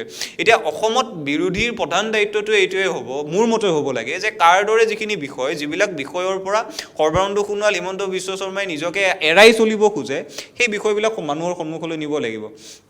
ৰাজ্যত এতিয়া কংগ্ৰেছ AIDF এই মিত্ৰজোঁটটো হৈছে, এই মিত্ৰজোঁটটোত মই ব্যক্তিগতভাৱে সাম্প্ৰদায়িক বুলি ভাবিলেও তেওঁলোকৰো সমৰ্থক ৰাজ্যত আছে, গতিকে এই মানুহখিনিয়ে সেই কথাবোৰ আগলৈ নিব লাগিব, এই ছবিবোৰ মানুহৰ সন্মুখলৈ নিব পাৰিব লাগিব। কাৰণ একেবাৰে ভয়ানক যিখন ছবি, ভয়ানক ছবিখন এইখনেই যে তেওঁলোকৰ হাতত 90 লাখ হিতাধিকাৰী আছে। এই যিটো গোটেই ব্যৱস্থাটো যে আমি হিতাধিকাৰীৰ সৃষ্টি কৰিম, যি হিতাধিকাৰীৰ সৃষ্টি কংগ্ৰেছে যেতিয়া কৰিছিল সূতা কম্বল দি, যিকেইজন মানুহে TV ষ্টুডিঅ'ত বহি গালি পাৰিছিল, একেকেইজন মানুহ এতিয়া মন্ত্ৰী বিধায়ক, তেওঁলোকে 90 লাখ হিতাধিকাৰীৰ সৃষ্টি কৰিছে। এই মানুহখিনিৰ এই গোটেই যিখিনি তেওঁলোকে সামগ্ৰী দিছে, 830 টকা দিছে, বস্তু দিছে, স্কুটি দিছে, এই গোটেই কথাখিনি অসমীয়া মানুহৰ প্ৰাপ্য। কিন্তু তাৰ পাছতো গণতন্ত্ৰত নিৰ্বাচনক লৈ যি এক উত্তেজনা থাকে, গণতন্ত্ৰক নিৰ্বাচনক লৈ যি এক পবিত্ৰতা থাকে, সেই পবিত্ৰতাটোক এই হিতাধিকাৰীৰ গোটেই ৰাজনীতিটোৱে ক'ৰবাত আঘাত কৰিব নেকি, এই প্ৰশ্নটো কিন্তু আমি কৰিম। এইবাবেই কৰিম, আপুনি যদি ভাৰতৰ গোটেই গণতান্ত্ৰিক ব্যৱস্থাটো চাই, ভাৰতৰ গণতান্ত্ৰিক ব্যৱস্থাটোৰ সৌন্দৰ্যতাটো ক'ত? সৌন্দৰ্যতাটো এইটোতেই যে ভাৰতত কোনো হিংসা নোহোৱাকৈ, এটোপালো ৰক্ত নপৰাকৈ এখন চৰকাৰৰ পাছত শান্তিপূৰ্ণভাৱে আন এখন চৰকাৰে গৈ তাত স্থিতি গ্ৰহণ কৰে। ম্যানমাৰত যদি আপুনি আজি কাহিনী চাই, ম্যানমাৰত আজি এই গোটেই যিগৰাকী নেত্ৰী, তেওঁক আজি হাউচ এৰেষ্ট কৰি ৰখা হৈছে, তাত আৰ্মীৰ শাসন আহিল। ভাৰতত কিন্তু সেই কাৰবাৰটো নহয়। ভাৰতত যেতিয়া এখন চৰকাৰৰ পথ পৰিৱৰ্তন হয়, যিমানেই ভয়ানক চৰকাৰ নহওক, যিমানেই স্বেচ্ছাচাৰী চৰকাৰ নহওক, সদায় শান্তি শৃংখলাৰে গৈ চৰকাৰখনে পৰিৱৰ্তন হয়। সেই গোটেই যিটো ব্যৱস্থা, সেইটো ভাৰতৰ গণতান্ত্ৰিক ব্যৱস্থাৰ সৌন্দৰ্যতা। সেই গণতান্ত্ৰিক ব্যৱস্থাটোত এই হিতাধিকাৰীৰ গোটেই যিটো ব্যৱস্থা, তাৰ পাছত তেওঁলোকৰ মুখত অনৰ্গলভাৱে ওলাই থকা সাম্প্ৰদায়িক কথা বতৰা, এফালে বিজেপিৰ মুখত ওলোৱা হিন্দু সাম্প্ৰদায়িকতা, এফালে AIDFৰ মুখত ওলোৱা মুছলমান সাম্প্ৰদায়িকতা, অবৈধ মুছলমান সাম্প্ৰদায়িকতা, এই সাম্প্ৰদায়িক পৰিৱেশ লগতে হিতাধিকাৰী, এই দুয়োটা পৰিৱেশে অসমৰ নিৰ্বাচনটো এবাৰ কোন দিশে নিব, এই কথাটোৱে কিন্তু অসমৰ আহিবলগীয়া দশককেইটাৰ ইতিহাস নিৰ্ণয় কৰিব। মই আৰু এটা কথা সংযোগ কৰি দিওঁ, এইবাৰ নতুনকৈ কেইটামান আঞ্চলিক শক্তি গঠন হৈছে। আঞ্চলিক শক্তিকেইটাই কা আন্দোলনৰ পাছতেই তেওঁলোকে ঠন ধৰি উঠিছে, আৰু কা আন্দোলনক তেওঁলোকে মূল ইছ্যু হিচাপে লৈ আগুৱাই যাব লাগিছিল। কিন্তু মূল কথাটো ক'ত, যে এই আঞ্চলিক শক্তিসমূহৰ ক্ষেত্ৰতো দুখন যুঁজ আছে। এখন যুঁজ হ'ল আদৰ্শৰ যুঁজ, এখন যুঁজ হ'ল সমতাৰ যুঁজ। এই যিটো বিষয়, গতিকে এই হিতাধিকাৰী আৰু সাম্প্ৰদায়িকতাৰ জোৰত গণতন্ত্ৰৰ মূল যিবিলাক উন্নত স্বাস্থ্য, উন্নত শিক্ষা, এই যিবিলাক মূল প্ৰশ্ন, এই মূল প্ৰশ্নবোৰ অসমত এইবাৰ অবান্তৰ হ'ব নেকি, এই কথাটো কিন্তু অসমৰ মানুহে মন কৰা উচিত, কাৰণ এই কথাবোৰে গণতন্ত্ৰৰ আটাইতকৈ প্ৰয়োজনীয় কথা। নিশ্চিতভাৱে। মই আকৌ কৌশিকৰ কাষলৈ আহিম। শেহতীয়াভাৱে বিত্তমন্ত্ৰী হিমন্ত বিশ্ব শৰ্মাই নিৰ্বাচনী প্ৰচাৰক লৈ গুৰুত্বপূৰ্ণ মন্তব্য আগবঢ়াইছে। হিমন্ত বিশ্ব শৰ্মাই কৈছে যে 2016ত আমি যি জাতি মেটি ভেটি সুৰক্ষাৰ শ্লোগান দিছিলোঁ, সেয়া ডিফেন্সিভ শ্লোগান আছিলে, আৰু এইবাৰ তেওঁলোকে 21ত সেই নিৰ্বাচনী শ্লোগান তেওঁলোকে সলনি কৰি সভ্যতাৰ সংকট নাম দিছে। আৰু তেওঁ কৈছে যে 2016ত আমি ডিফেন্সিভ আছিলোঁ, এইবাৰ আমি অফেন্সিভ হ'ব লাগিব, গতিকে সভ্যতালৈ সংকট আহিছে, গতিকে আমি সভ্যতাৰ সংকট মোচনৰ হকে কাম কৰিব লাগিব। এতিয়া আমাৰ প্ৰশ্নটো হৈছে, যদি অসমীয়া সভ্যতালৈ, অসমৰ সভ্যতালৈ বা উত্তৰ পূৰ্বাঞ্চলৰ সভ্যতালৈ সংকট আহিছে, এই সংকট কিদৰে আহিছে, বা এই সংকট মোচনৰ বাবে বিজেপিয়ে যিসমূহ কথা কৈ আছে, সেই কথাসমূহে সেই সংকট মোচন কৰিব নে সংঘাত বৃদ্ধি কৰিব, কি বুলি ভাবা? মানে এইবাৰ হিমন্ত বিশ্ব শৰ্মাই সেই কথাটোৰ লগতে আৰু এটা কথা কৈছিল যে আমি সুস্থ জাতীয়তাবাদৰ কথা পাতিম। গতিকে সুস্থ জাতীয়তাবাদ ক'ত আছে, য'ত এই সাম্প্ৰদায়িক মন্তব্যসমূহ নাথাকে। তেওঁলোকে স্পষ্টভাৱে সভ্যতাৰ সংকট মানে তেওঁলোকে সাম্প্ৰদায়িক এটা মন্তব্যই কৰিছে। তেওঁলোকে বুজাব বিচাৰিছে যে কংগ্ৰেছ আৰু AIDFৰ মাজত যি মিত্ৰজোঁট হ'ল, সেই মিত্ৰজোঁটে আহি থকা দিনসমূহত অসমীয়াৰ কাৰণে সভ্যতাৰ সংকটৰ সৃষ্টি কৰিব, আৰু তেওঁ সেইকাৰণে কৈছে আমি সভ্যতাৰ সংকটৰ লগতে আমি এটা সুস্থ জাতীয়তাবাদৰ কথা ক'ম আমি অসমত আগন্তুক নিৰ্বাচনত। গতিকে এই ধৰণৰ কথা, এই ধৰণৰ যি সাম্প্ৰদায়িক মন্তব্য হিমন্ত বিশ্ব শৰ্মাৰ মুখেদি ওলাই গ'ল, এই ধৰণৰ মন্তব্যই আগন্তুক দিনত অসমৰ সভ্যতাৰ আৰু বেছি সংকটহে সৃষ্টি কৰিব। কাৰণ বৰ্তমান সময়ত তেওঁলোকে যি সাম্প্ৰদায়িক বীজ অসমৰ বিভিন্ন জেগাত তেওঁলোকে দি আছে। কাৰণ বৰ্তমান সময়ত দেখিবলৈ গ'লে অসমৰ গোটেই অসমখনৰ মাজত তেওঁলোকে যি এই হিন্দু মুছলিমৰ নামত সাম্প্ৰদায়িকতাৰ সৃষ্টি কৰিছে। এই কংগ্ৰেছ আৰু AIDF-ক মই কংগ্ৰেছ আৰু AIDF-ৰ সমৰ্থন নহয়, তেওঁলোকো সভ্যতাৰ তেওঁলোকো এই ধৰণৰ সাম্প্ৰদায়িক বীজৰ কথাই কৈ থাকে। আৰু ঠিক সেইদৰে হিমন্ত বিশ্ব শৰ্মাৰ এই সাম্প্ৰদায়িক মন্তব্যসমূহে আগন্তুক দিনসমূহত অসমৰ সভ্যতাৰ যুঁজখন আৰু বেছিহে কৰিব। কেতিয়াও এখন সুস্থ জাতীয়তাবাদী এখন সুস্থ জাতীয়তাবাদী ৰাজ্যত কেতিয়াও এনেধৰণৰ মন্তব্যসমূহে শোভা নাপায়। আৰু আগন্তুক দিনতো এই ধৰণৰ সভ্যতা যুঁজসমূহে এনেধৰণৰ সভ্যতা যুঁজসমূহে এই অসমীয়া জাতিটোক আৰু 20 বছৰ পিছুৱাইহে লৈ যাব। নিশ্চিতভাৱে মই আকৌ ত্ৰিদীপৰ কাষলৈ আহিব বিচাৰিছোঁ। ত্ৰিদীপ, নতুনকৈ দুটা আঞ্চলিক ৰাজনৈতিক দল গঠন হ'ল কা আন্দোলনৰ পাছতেই, আৰু অসমৰ বহু মানুহৰ ইচ্ছাৰ প্ৰতি বা অসমৰ বহু মানুহৰ মনত আশা জাগ্ৰত কৰি এই দল দুটাই আনুষ্ঠানিকভাৱে ঘোষণা কৰিলে তেওঁলোকৰ আনুষ্ঠানিক মিত্ৰতাৰ কথা। কিন্তু এই মিত্ৰতা ব্যৱহাৰিক দিশত কিমান ফলপ্ৰসূ হ'ব? নে কাগজে পত্ৰই এই দল দুটাৰ মাজত মিত্ৰতা সীমাবদ্ধ হৈ থাকিব নেকি? কাৰণ এতিয়ালৈকে দেখা গৈছে যে তেওঁলোকে সমূহীয়াভাৱে মিত্ৰতাৰ কথা ঘোষণা কৰাৰ পিছতো সমূহীয়াভাৱে তেওঁলোকে কোনো ধৰণৰ কাৰ্যপন্থা তেওঁলোকে গ্ৰহণ কৰা পৰিলক্ষিত হোৱা নাই। গতিকে তেওঁলোকৰ মিত্ৰতা কেনেকুৱা ধৰণৰ হ'ব, ব্যৱহাৰিক দিশত কিমান সফল হ'ব? কথাটো এনেকুৱা ধৰণৰ যে অসমীয়া মানুহৰ ইতিহাস যেতিয়া কোনোবাই পঢ়িব, মই তাকে মাজে মাজে ভাবি আচৰিত হওঁ, আমি ইমান দুৰ্ভগীয়া জাতি এটা, অসমীয়া মানুহৰ ইতিহাস যেতিয়া পঢ়িব 50 বছৰ পাছত 100 বছৰ পাছত, তেওঁলোক মানুহখিনি আচৰিত হ'ব যে এই জাতিটোক তেওঁলোকৰ নিজৰ মানুহখিনিয়ে কিমানবাৰ প্ৰতাৰণা কৰিছে। প্ৰফুল্ল মহন্ত আমাৰ নিজৰ মানুহ, সৰ্বানন্দ সোণোৱাল আমাৰ নিজৰ মানুহ, তৰুণ গগৈ আমাৰ নিজৰ মানুহ, বদৰুদ্দিন আজমলৰ কথা মই বাৰু নকওঁ। এই যিখিনি মানুহ, এই মানুহখিনি অসমীয়া মানুহ হৈও অসমৰ মানুহক যিদৰে প্ৰায়েই প্ৰতাৰণা কৰি আহিছে, এই গোটেই কথাখিনিয়ে আমাৰ অসমীয়া মানুহৰ মনত এই গোটেই যিটো জাতীয়তাবাদৰ গোটেই প্ৰশ্নটোক লৈ সন্দিহান কৰি তুলিছে। তাৰ পাছত আৰু এটা প্ৰেক্ষাপট কি? এই প্ৰেক্ষাপটটো এনেকুৱা ধৰণৰ যে অসমীয়া মানুহে যেতিয়াই ৰাষ্ট্ৰীয়তাবাদী শক্তিৰ পৰা নিজৰ যিখিনি দুখ দুৰ্দশা, নিজে পাই অহা যিখিনি বঞ্চনা, সেই বঞ্চনাৰ মুক্তি বিচাৰিছে, তেতিয়াই ৰাষ্ট্ৰীয়তাবাদী শক্তিয়ে পুনৰবাৰ শাসনলৈ আহি জাতিটোক প্ৰতাৰণা কৰিছে। কংগ্ৰেছে প্ৰতাৰণা কৰিছে অত বছৰ, বিজেপিয়ে আহি প্ৰতাৰণা কৰিছে। গতিকে মূল কথাটো এইটোৱেই যে অসমীয়া মানুহক এফালে নিজৰ মানুহখিনিয়ে বিশ্বাসঘাতকতা কৰে, এফালে দিল্লীয়ে প্ৰতাৰণা কৰে, দিল্লীয়ে মাহীয়ে দৃষ্টিৰে চায়, যিটো এটা প্ৰবাদৰ দৰে এতিয়া পৰিণত হৈছে। গতিকে এই দুয়োটা পৰিৱেশৰ মাজতেই কা আন্দোলন যেতিয়া হ'ল, কা আন্দোলনৰ পাছত অসমীয়া মানুহৰ আহ্বানত দুটা আঞ্চলিক ৰাজনৈতিক শক্তিৰ গঠন হ'ল। এতিয়া মূল প্ৰশ্নটো ক'ত? ইয়াৰে অসম জাতীয় পৰিষদৰ যিহেতু দিগদৰ্শন সন্মিলনখনত মোৰ কথাখিনি ক'বলৈ মাতিছিল, তাত মই মাত্ৰ দুটা কথা কৈছিলোঁ। কথা দুটা এই দুটাই যে আমি এই দুয়োটা দলৈ সন্মুখীন হ'ব দুখন যুঁজৰ। প্ৰথম যুঁজখন হ'ব আদৰ্শৰ যুঁজ, দ্বিতীয়খন যুঁজ হ'ব সমতাৰ যুঁজ। আদৰ্শৰ যুঁজখন এইবাবেই তেওঁলোকে সন্মুখীন হ'ব লাগিব আৰু যুঁজিব লাগিব এইবাবেই, কাৰণ আদৰ্শৰ কথা তেওঁলোকে যিটো আদৰ্শৰ কথা কৈছে, এই আদৰ্শটো আপোচবিহীন জাতীয়তাবাদী আদৰ্শ। সেই আদৰ্শটোৰ মতে অসমৰ জাতীয়তাবাদী কাহানিও দিল্লীৰ ওচৰত মূৰ তল নকৰে, অসমৰ জাতীয়তাবাদী কাহানিও দিল্লীৰ ৰঙা চকুক ভয় নকৰি নিজৰ অধিকাৰ কাঢ়ি অনাৰ ক্ষেত্ৰত পিছ হুকি নাহে। সেইটো তেওঁলোকৰ আদৰ্শ। সেই আদৰ্শটোৰ কথা তেওঁলোকৰ পূৰ্বে যিবিলাক দলে কৈছিল, অসম গণ পৰিষদে কৈছিল, অসম গণ পৰিষদে বৰ্তমান কেৱল এজন মন্ত্ৰীৰ ভায়েকক MP বনোৱাৰ বাবে, কেইজনমান বিধায়ক হৈ থকাৰ বাবে তেওঁলোকে দলটোৱে বিজেপিৰ লগত মিত্ৰালি কৰি আছে।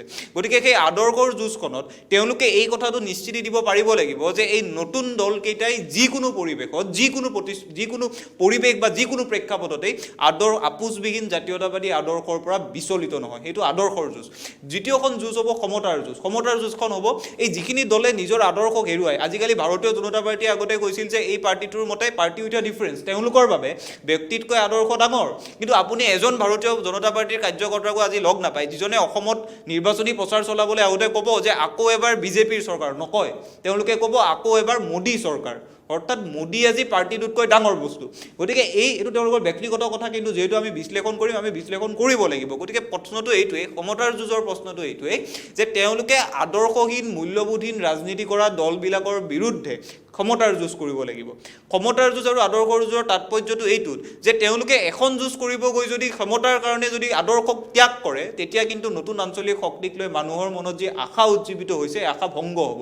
আপোনাৰ যিটো প্ৰশ্ন যে ৰাইজৰ দল আৰু অসম জাতীয় পৰিষদৰ মিত্ৰতাৰ প্ৰশ্নটো, এই মিত্ৰতাৰ প্ৰশ্নটো কা আন্দোলনৰ সময়ৰ পৰা মানুহে অতি স্পষ্টভাৱে কৈ আছিল যে এইবাৰ আমাৰ সন্মুখত যিহেতু দুটা সাম্প্ৰদায়িক শক্তি আছে, এটা সাম্প্ৰদায়িক শক্তি হ'ল অবৈধ হিন্দু বাংলাদেশীৰ ৰক্ষণাবেক্ষণ দিয়া বিজেপি, আন এটা সাম্প্ৰদায়িক শক্তি হ'ল অবৈধ মুছলমান বাংলাদেশীৰ ৰক্ষণাবেক্ষণ দিয়া AIDF আৰু তেওঁলোকৰ লগত মিত্ৰতা কৰা কংগ্ৰেছ। গতিকে এই দুয়োটা শক্তিক পৰাজিত কৰাৰ স্বাৰ্থত অসমীয়া জাতীয়তাবাদ এইবাৰ এক হ'বই লাগিব আৰু সেই গোটেই কামখিনি তেওঁলোকে আৰম্ভ কৰা আমি দেখিছোঁ। তাৰ পাছতো মোৰ মনত দুটা প্ৰশ্ন সদায় উকমুকাই থাকে এইবাবেই যে তেওঁলোকৰ মিত্ৰতা হ'ল যদিও এতিয়াও কিন্তু আমি মিটিং বা সভাত তেওঁলোকক একেলগে দেখা নাই। কেতিয়া দেখিম? সেই কথাবোৰ সোনকালে আৰু স্পষ্টভাৱে আৰম্ভ হোৱাটো জৰুৰী। লগতে তেওঁলোকে এই কথাবোৰতো মন দিব লাগিব যে এই দুয়োটা দল গৈ যাতে কোনোবা ব্যৰ্থ নেতাৰ দ্বিতীয় ইনিংছ খেলা মঞ্চ নহয়। ইতিমধ্যেই ব্যৰ্থ হোৱা, ৰাইজৰ চকুত ইতিমধ্যেই ব্যৰ্থ হোৱা কোনো নেতাক যদি তেওঁলোকে নিজৰ দললৈ মাতি আনি তেওঁলোকক দ্বিতীয় ইনিংছ খেলাৰ মঞ্চ কৰি দিয়ে, তাত কিন্তু অসমৰ মানুহে, অসমক গুৱাৰৰ দৰে ভাল পোৱা আমাৰ নিচিনা মানুহে আমি কিন্তু আপত্তি কৰিম। গতিকে এই দুয়োখন যুঁজ তেওঁলোকে আগুৱাই নিব লাগিব। ক্ষমতাৰ যুঁজ, আদৰ্শ যুঁজ যুঁজিব লাগিব। নিজৰ দলটোক দ্বিতীয় ইনিংছ খেলা মঞ্চ হোৱাৰ পৰা ৰক্ষা কৰিব লাগিব।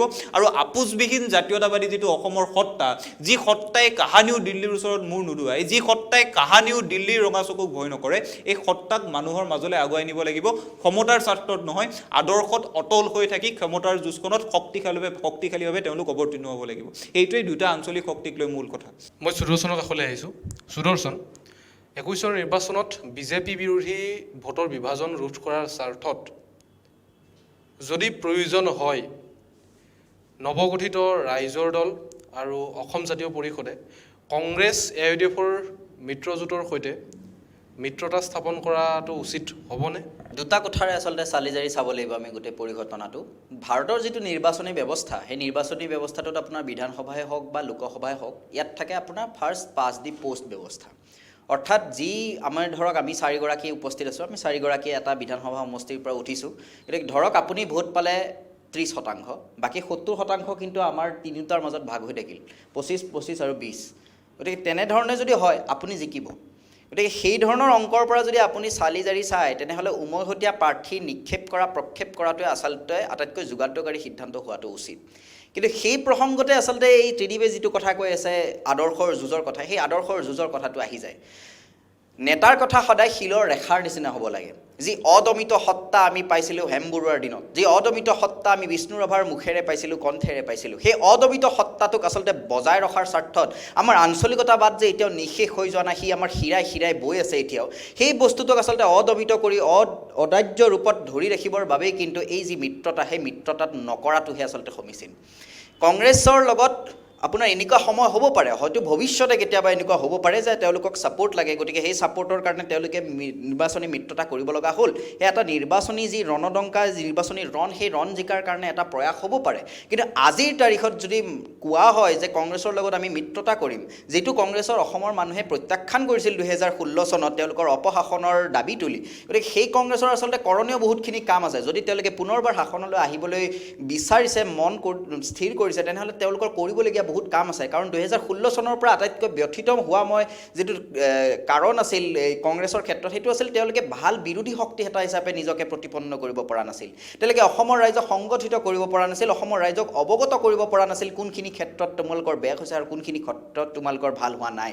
কাৰণ আপুনি যদি মন কৰে, আপোনাৰ দিনে দিন যায় প্ৰতি তেওঁলোকৰ যিমানখিনি বিধায়ক আছে, সেই বিধায়কখিনিয়ে একদিনৰ পাছত একদিনা বিজেপিত জইন কৰিব ধৰিছে, বিজেপিত গৈ তেওঁলোকে শৰণাপন্ন হ'ব ধৰিছে। আটাইতকৈ প্ৰভাৱশালী এগৰাকী মন্ত্ৰী অজন্তা নেওগে বিজেপিত জইন কৰি দিয়ে, ৰজলীনা তিৰ্কীৰ নাম ওলাই আছে, মাজে মাজে ৰূপজ্যোতি কুৰ্মীৰ নাম ওলাই আছে। গতিকে তেওঁলোকৰ মাজৰ যি এই ক্ষমতাকেন্দ্ৰিক আচলতে তেওঁলোকৰ যি পৰিভাষা, সেই ক্ষমতাৰ যি লালসা, সেই ক্ষমতাৰ লালসা আচলতে পৰিত্যাগ কৰাৰ পাছতহে তেওঁলোকে নিৰ্বাচনত অসম আকৌ বচাওঁ আহক বুলি সেই বাণীটো আচলতে উদ্বুদ্ধ কৰাৰ কাৰণে তেওঁলোক যোগ্য হ'ব। দ্বিতীয়টো কথা হ'ল যিটো আপোনাৰ মিত্ৰতাৰ প্ৰসংগ, সেই মিত্ৰতাৰ প্ৰসংগটো মই বিচাৰোঁ যে যিটো ত্ৰিকোণীয় যুঁজ হৈ আছে, সেই ত্ৰিকোণীয় যুঁজটো হৈ থকাটো স্বাভাৱিক, কিন্তু জাতীয়তাবাদী ভোটখিনিৰ মাজত যদি বিভাজন ঘটে, তেনেহ'লে সি হ'ব এটা বহুত ডাঙৰ ঘটনা, যিটো ইতিমধ্যে হৈ আছিল, সম্ভাৱনীয়তা আছিল। কাৰণ ৰাইজৰ দল আৰু এই অসম জাতীয় পৰিষদৰ মাজত মিত্ৰতাটো স্থিৰ হোৱা নাছিল, এতিয়া মিত্ৰতাটো স্থিৰ হ'ল। গতিকে জাতীয়তাবাদী ভোটখিনি যাতে ভাগ নহয়, কাৰণ যদি জাতীয়তাবাদী ভোটখিনি ভাগ হয়, তেতিয়াহ'লে আমাৰ যিটো নিৰ্বাচনী ব্যৱস্থা যে ফাৰ্ষ্ট পাছ দি পোষ্ট ব্যৱস্থা, সেইটোৰ জৰিয়তে কিন্তু ভোট বিভাজন হৈ আকৌ বিজেপি ওলাই যাব পাৰে। গতিকে তেওঁলোকক ৰুধিবলৈ আচলতে এই যিটো চৰকাৰৰ কথা ক্ষমতাৰ যুঁজ, সেই ক্ষমতাৰ যুঁজত আচলতে আপুনি বিভিন্ন অংক কৰিবই লাগিব। কিন্তু সেইটোৰ অৰ্থ এইটো হ'ব নোৱাৰে যে আপুনি পানীৰ লেখীয়াকৈ যিকোনো পাত্ৰতে আপুনি মিলি যাব। আপুনি যদি পানীৰ লেখীয়াকৈ যিকোনো পাত্ৰতে মিলি যায়, তেনেহ'লে কিন্তু আপোনাৰ সেই পানীখিনি পবিত্ৰ পানী আছিল নে নাই তাকো সন্দেহ হৈ যাব। আৰু মানুহৰ মনত পোনপ্ৰথমেই যদি আপোনালোকে সন্দেহৰ ভাৱ অৱতীৰ্ণ কৰাই দিয়ে, তেওঁলোকক সন্দেহৰ যি ক'লা মেঘ, সেই ক'লা মেঘে যদি ঢাকি ধৰে আমাৰ মন গহ্বৰত, তেতিয়াহ'লে তাৰ পাছত কিন্তু আচলতে তাৰ পৰা পৰিত্ৰাণৰ উপায় নোহোৱা হ'ব।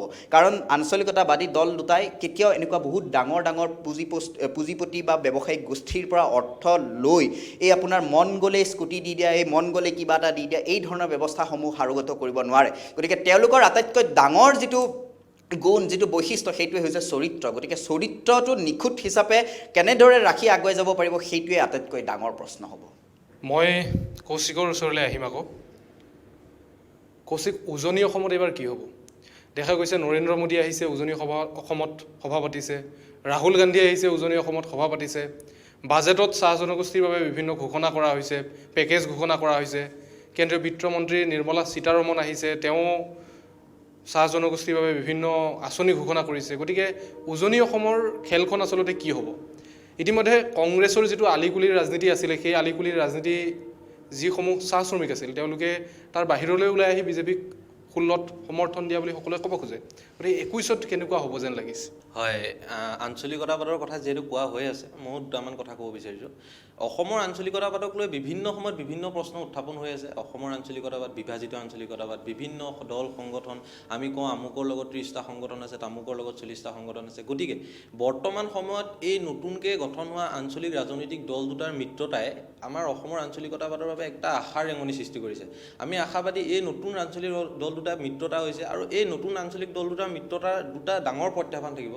প্ৰথমটো প্ৰত্যাহ্বান হৈছে তেওঁলোকে এই গোটেই অসমৰ আমি বিভিন্ন আঞ্চলিক দল সংগঠন, এই গোটেই অসমৰ আঞ্চলিকতাবাদটো এক কৰাৰ প্ৰত্যাহ্বান, প্ৰথমটো প্ৰত্যাহ্বান। আৰু দ্বিতীয়টো প্ৰত্যাহ্বান হৈছে তেওঁলোকে কিদৰে গোটেই অসমৰ সমস্যাসমূহ সহজৰে আগুৱাই নিব পাৰে আৰু অসমৰ সমস্যাসমূহ সমাধানৰ কাৰণে ব্যৱস্থা গ্ৰহণ কৰিব পাৰে।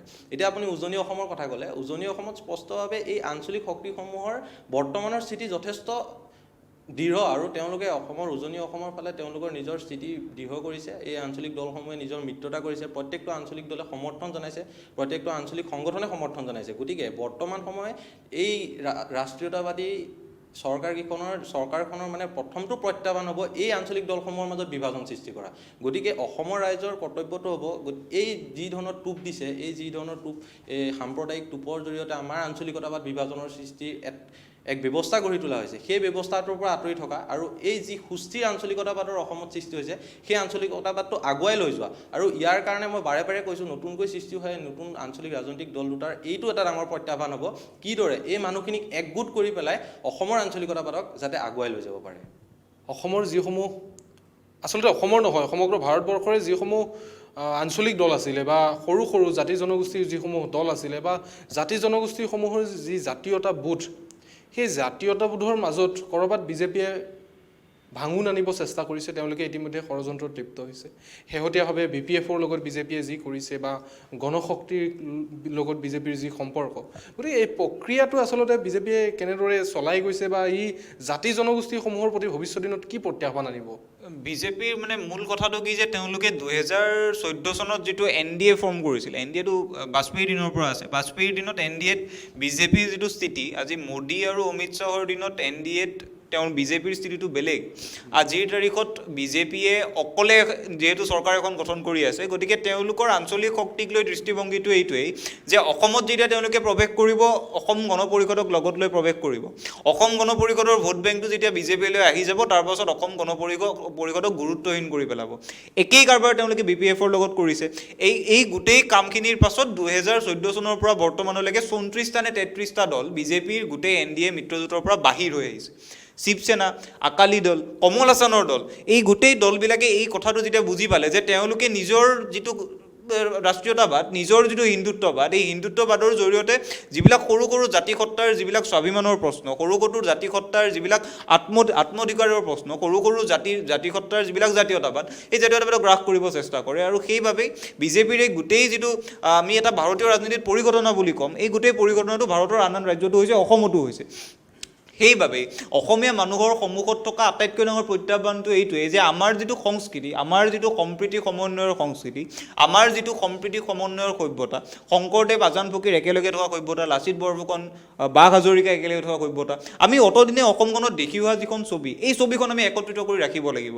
আৰু তাৰ বাবে আমাৰ বাবে আটাইতকৈ ভাল উপায় কি হ'ব, এয়া ৰাইজে নিৰ্ণয় কৰিব। কিন্তু আপোচবিহীন জাতীয়তাবাদেৰে সেইবাবেই নতুনকৈ যিকেইটা দলৰ তেওঁলোকৰ অংকুৰণ হৈছে, এই দলকেইটা এইবিলাক কথা সেইকাৰণে ক'ব লাগে বাৰে বাৰে মই এই কথাটোৱে বাৰে বাৰে জোৰ দিছোঁ যে আদৰ্শগতভাৱে তেওঁলোক ঠিক হৈ থাকিব লাগিব বিজেপিৰ দৰে সাম্প্ৰদায়িক শক্তি এটাৰ লগত যুঁজা কথা আছে গতিকে সমতাৰ জোৰতো লিপ্ত হ'ব লাগিব আৰু নিজৰ দলৰ গোটেই যিটো ভেটিটো গঢ়িব লাগিব কেৱল টিভি ষ্টুডিঅ' নগৰ কেন্দ্ৰিক হৈ থাকিলে কেৱল নগৰত দুটামান ৰেলী কৰাৰ পাছতে যদি তেওঁলোকে দলকেইটা শক্তিশালী হোৱা বুলি ভাবে তেতিয়া নহ'ব গতিকে এই সামগ্ৰিকভাৱে বিজেপিৰ দৰে এটা ইমান ডাঙৰ অৰ্গেনাইজেশ্যন থকা এটা দল ইমান সাংগঠনিকভাৱে সবল দল তেওঁলোকৰ লগত কিদৰে যুঁজা হ'ব তেওঁলোকৰ আদৰ্শটো মানুহৰ মাজত কেনেকৈ বিয়পাই দিয়া হ'ব এই গোটেই প্ৰশ্নবোৰক লৈ নতুন আঞ্চলিক শক্তিবোৰ একত্ৰিত হ'ব লাগে সেইবাবে তেওঁলোকে হাতে কামে কাম কৰিব লাগে কাৰণ বিজেপিৰ যিটো শক্তি মই বাৰে বাৰে এই কথাটোৱে ক'ম বিজেপিৰ যিটো সাংগঠনিক শক্তি এইটো অদ্বিতীয় শক্তি এটা এনেকুৱা শক্তি পৃথিৱীৰ ইতিহাসত আন কোনোবা ৰাজনৈতিক দলে ইমান ডাঙৰকৈ কৰিছিল বুলি মোৰ কিন্তু মনে নধৰে সেইবাবে তেওঁলোকক আমি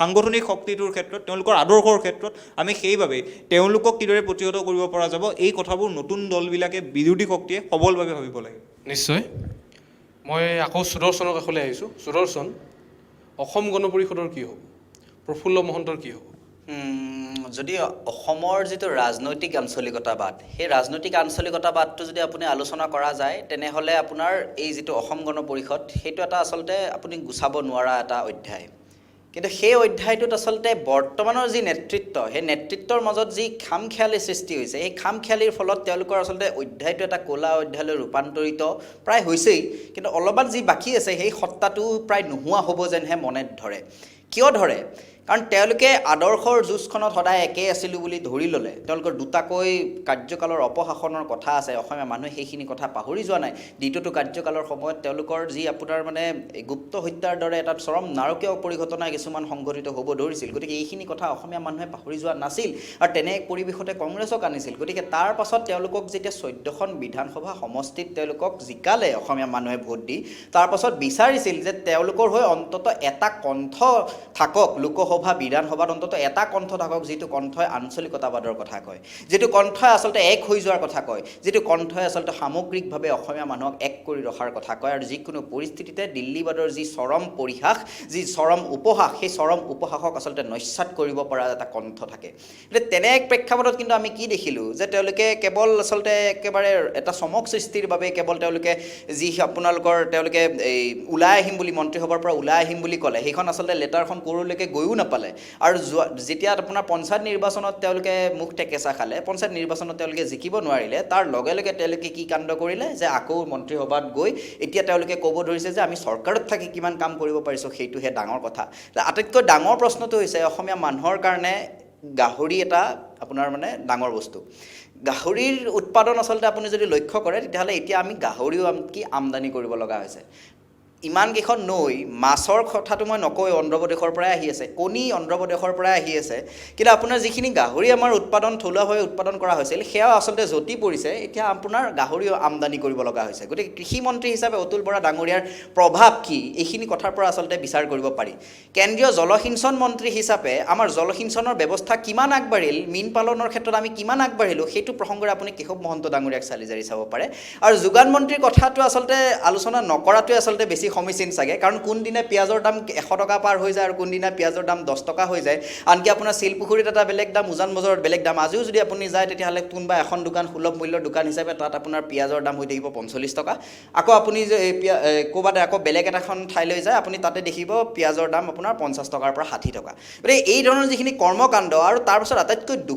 দুখজনক কথাটো এইটো যে তেওঁলোকে কাৰ বিৰুদ্ধে মাত মাতি মন্ত্ৰীসভাৰ পৰা ওলাই আহিম বুলি তেওঁলোকে এখন পত্ৰ লিখি দিলে তাৰ পাছত যি তেওঁলোকৰ এগৰাকী ৰাজ্যসভাৰ সাংসদ সেই ৰাজ্যসভাৰ সাংসদগৰাকীয়ে প্ৰশ্ন সুধিলে কাৰ বিৰুদ্ধে আৰু প্ৰশ্ন সোধাৰ পাছত ভোটটো কিন্তু আমাক কা লাগে বুলি দাঙি দিলে আজি আচলতে বাতৰি পঢ়ি থাকোঁতে দেখিছোঁ যে অসম গণ পৰিষদে হেনো এইবাৰ 40খন আসন বিচাৰিব মোৰ আচলতে খুব হাঁহি উঠিছে কথাটোত 40খন আসনটো বাদেই তেওঁলোকৰ যিগৰাকী এতিয়াও বিধায়ক আছে তেওঁলোকৰ সেই বিধায়ককেইগৰাকীয়ে আসন পাবনে নাই সন্দেহ প্ৰফুল্ল কুমাৰ মহন্ত ডাঙৰীয়াই নিজেই গৈ দিল্লীত গৈ খাটনি ধৰিবলগীয়া হৈছে যে মোক আসনখন দিয়ক বা মোক নিদিলেও মোৰ পৰিয়ালৰ কোনোবা এগৰাকীক দিয়ক গতিকে এই ধৰণৰ এটা চৰম দুৰ্ভাগ্যজনক অৱস্থা তেওঁলোকক 14খন আসনেই দিয়ে নে নাই সেইটোত সন্দেহ হৈ গৈছে আপুনি লোকসভাত যদি লক্ষ্য কৰে 3খন আসন দিছে যি 3খন আসনত সেই দলটোৱে জিকাৰ সম্ভাৱনা একেবাৰে নাই সমানুপাতিক গতিকে তেনেধৰণৰ এটা প্ৰেক্ষাপটত আচলতে তেওঁলোকৰ যিখিনি আপিল হ'ব যিখিনি তেওঁলোকৰ আচলতে মানুহক ভোটৰ কাৰণে তেওঁলোকৰ যিখিনি আহ্বান হ'ব সেই আহ্বানখিনি আচলতে আটাইতকৈ লক্ষণীয় কথা হৈ পৰিব।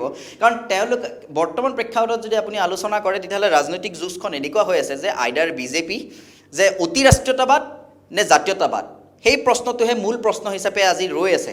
আৰু সেইকাৰণে আচলতে কংগ্ৰেছৰো যদি আপুনি এতিয়া নিৰ্বাচনী যিখিনি ৰণদংকা, সেই ৰণদংকাখিনি চায় তেতিয়াহ'লে তেওঁলোকৰো দেখিব যে তেওঁলোকে আঞ্চলিকতাবাদকে আচলতে সাৰোগত কৰি, আঞ্চলিকতাবাদকে সাৰথি কৰি তেওঁলোকে আগুৱাই যাব বিচাৰিছে। গতিকে আজিৰ প্ৰশ্নটো ৰাষ্ট্ৰীয়তাবাদ বনাম জাতীয়তাবাদ নহয়। মই সদায় কৈ আহিছোঁ যে আপোনাৰ মনতো ৰাষ্ট্ৰীয়তাবাদ আছে, মোৰ মনতো ৰাষ্ট্ৰীয়তাবাদ আছে। আপুনি যিমান ভাৰতীয় ময়ো সিমান ভাৰতীয়, বিজেপি যিমান ভাৰতীয় অসম গণ পৰিষদো সিমান ভাৰতীয়, অসম জাতীয় পৰিষদো সিমান ভাৰতীয়। কিন্তু এই যে অতি ৰাষ্ট্ৰীয়তাবাদৰ প্ৰকোপ, যি আপোনাক বাধ্য কৰোৱা হৈছে প্ৰত্যেকটো মুহূৰ্ততে, আপোনাক যি বাধ্য কৰোৱা হৈছে যে আপুনি অতি ৰাষ্ট্ৰীয়তাবাদী হ'বই লাগিব, যিকোনো বেলেগ ধাৰণাৰ পৰিৱৰ্তে আপোনাৰ অতি ৰাষ্ট্ৰীয়তাবাদ, আপুনি অতি হিন্দু, অতি হিন্দুত্ববাদ, এই ধৰণৰ যিখিনি কথা, সেইখিনি কথাৰহে আচলতে আমি চৰম বিৰোধী। আৰু সেইকাৰণে প্ৰশ্নটো বৰ্তমান হৈ আছে যে অতি ৰাষ্ট্ৰীয়তাবাদ বনাম জাতীয়তাবাদ। আৰু যদি সভ্যতাৰ যুঁজৰ প্ৰশ্ন উঠেই তেতিয়াহ'লে সেই সভ্যতাৰ এটা পিনে আছে আপোনাৰ অতি ৰাষ্ট্ৰীয়তাবাদ, আৰু এই সভ্যতাৰ ইটো কেকুৰিত আছে আপোনাৰ জাতীয়তাবাদ, এটা সুস্থ জাতীয়বাদ, এটা অৰ্থনৈতিক সুস্থ জাতীয়তাবাদ। গতিকে সেই প্ৰসংগত আচলতে এই AJP বা অসম গণ পৰিষদটোৰ আচলতে পৰিস্থিতিয়ে প্ৰায় শূন্য। তেওঁলোকে ওপৰতে ভাহি আছে, ক'ত আছে কোনেও নাজানে। তেওঁলোকে বিজেপিৰ লগে লগে আচলতে আপোনাৰ যি আপোনাৰ এই ঢৌতে আপোনাৰ ৰৌটোৰ নিচিনাকৈ এই যোৱাৰ নিচিনা যি অৱস্থা, সেই অৱস্থাটোৱে হৈছে। আৰু তেওঁলোকৰ ক্ষেত্ৰত আচলতে মই এটা কথাই ক'ম, প্ৰত্যেকটো ৰাজনৈতিক দলৰ ক্ষেত্ৰতে মই এটা কথাই ক'ব খুজিম যে খুঁটে খুঁটে, সময়ৰ খুঁটে খুঁটে মৰা মাছ হেউতে, আদৰ্শৰ যুঁজলৈ সময় হ'লেহে সময়ে মাতে। যি গুচি আহে সি কৃতদাস, আৰু যি যুঁজি আহে সি ইতিহাস। গতিকে অসম গণ পৰিষদৰ কাৰণে মই এটা কথাই ক'ব খুজিম, এই বাক্যটো খুব ভাল লগা বাক্য, গতিকে মই কৈ দিলোঁ, ক'ৰবাত পঢ়িছিলোঁ মই। গতিকে সেই ক্ষেত্ৰত মই সেইকাৰণে অসম গণ পৰিষদলৈ এটাই আহ্বান থাকিব যে সময়ৰ খুঁটে খুঁটে যি মৰা মাছ সেই উঠে, সেই মৰা মাছটো যাতে হৈ নাযায়। কাৰণ মৰা মাছটো হ'বলৈ বেছি সময় নালাগে। আপোনাৰ এটা ৰাজনৈতিক আপোনাৰ গণ্ডি এটাৰ মাজত আপোনাৰ এটা আদৰ্শ প্ৰতিষ্ঠাৰ কাৰণে বহু বছৰ, বহু যুগ লাগে, কিন্তু খহিবলৈ বহুত বেছি সময় লাগে। আমি আশা ৰাখিছোঁ অসম গণ পৰিষদৰ নেতৃত্বই অসমৰ নৱপ্ৰজন্মৰ, যুৱ প্ৰজন্মৰ মনৰ কথা বুজাত তেওঁলোক হয়তো ভৱিষ্যত দিনত সফল হ'ব। আমি শেষৰ ফাললৈ আহিছোঁ। প্ৰত্যেককে মই 30 ছেকেণ্ডকৈ সময় দিছোঁ, আৰু প্ৰত্যেকৰ পৰা অসমৰ অনাগত নিৰ্বাচন সামগ্ৰিকভাৱে কি হ'ব, আৰু নিৰ্বাচনত ৰাজনৈতিক দলসমূহে কি তিনিটা মূল ইছ্যুক আগত ৰাখি আচলতে তেওঁলোকৰ ভিজন ডকুমেণ্ট প্ৰস্তুত কৰে বা তেওঁলোকে নিৰ্বাচনত অৱতীৰ্ণ হোৱা উচিত বুলি ভাবে।